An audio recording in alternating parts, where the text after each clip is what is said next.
mentioned the budget was not the only priority addressed today in Annapolis. So were concerns over the Department of Juvenile Services. Fox 25's Mackenzie Frost live from the State House, where DJS Secretary Vincent Schiraldi faced some tough questions today from lawmakers. Mackenzie. Yeah, Mary, that's right. So the briefing was originally scheduled and called to go over an oversight and accountability report looking at the policies and measures that are in place for the Department of Juvenile Services. But the hours-long hearing turned into lawmakers peppering DJS Secretary Vincent Schiraldi with questions about its department's policies, performance, and public safety. The Department of Legislative Services Accountability Report looking into the Department of Juvenile Services found a slew of gaps in oversight, especially when it comes to tracking the effectiveness of programs the department says young people do that aren't being paid directly by DJS. The department places the youth with a non-DJS-contracted community-based service provider, and at that point it's like a black hole, because you don't track what happens. And that struck me as irresponsible. We are tracking it mostly, I'm not going to say 100%, but not in the way that I can press a button and say, we referred 57 kids to a youth service bureau in Baltimore County. I couldn't press a button and get that answer because of the antiquated system. We will fix some of that over the next 90 days. But the questions quickly heating up as the conversation turned to how DJS tracks reoffenses overall. There's a change in the types of arrests and those that can be arrested. It may be going up, but it's still lower than where we were before. Remember, this is only nonviolent felonies. That's all it changed. Who are under the age of 13 was pretty small. My point being is that it's not giving a complete accurate picture. There's no crime statistic that gives the complete picture. Arrests don't give it, referrals don't give it, self-reported crime doesn't give it. Everything's a snapshot. What I was appalled about was that the same individuals went into the system and then came back out, and then went in again and came back out, and went in again and came back out. I presume that along the way there were services being provided in some of these cases to some of these individuals. Obviously, they didn't succeed because the individual, at the end of the day, came back into the system again. Senator Chris West taking issue with the apparent lack of clarity and urgency about ensuring that the kids who are coming into DJS don't come back. You're checking all the bureaucratic boxes. You're all the way down the list. You're doing this, you're doing this, you're doing this. But you're not trying to figure out whether or not these services that are being provided to the youthful offenders are actually solving a problem.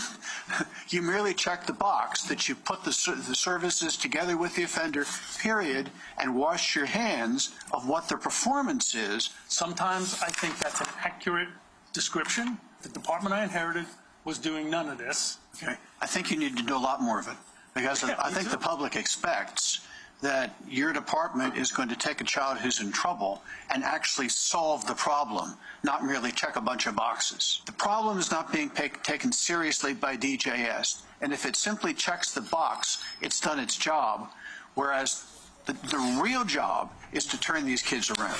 The frustration bipartisan. Vice Chair Jeff Waldstreicher trying to get a clear answer from the Secretary about how DJS defines recidivism. If someone does something bad and then does it a second time, most people would say, yes, that person has recidivated. Done it another time, from the standpoint of this august body, is an interesting phrase. And I am not a lawyer, and I don't mean to parse, but, Senator, when do we define that someone's done something? My point is, if someone does something and then does it again, and you resolve an intake or informal that everyone in this room and everyone watching at home would say that person reoffended. Despite pleas from lawmakers for more leadership and communication from the top, it's like we're waiting for these kids to make life and death bad choices before we're actually dealing with it. And I'm no expert, but I just need your leadership.